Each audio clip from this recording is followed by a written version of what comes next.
হরি হরে কৃষ্ণ। জয় গৌর শ্রী কৃষ্ণ শ্রী জগন্নাথ গৌর তোমানন্দে।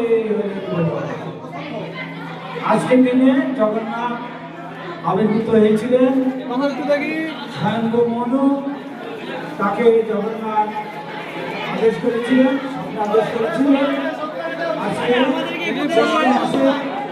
পূর্ণিমা তিথিতে এই জগন্নাথের স্নানযাত্রা মহামহোৎসব পালিত হচ্ছে।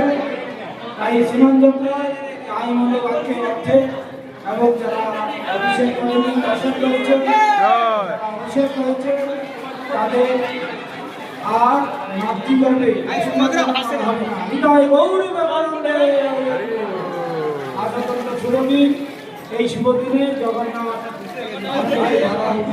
আবির্ভূত হয়েছিলেন। হরে কৃষ্ণ।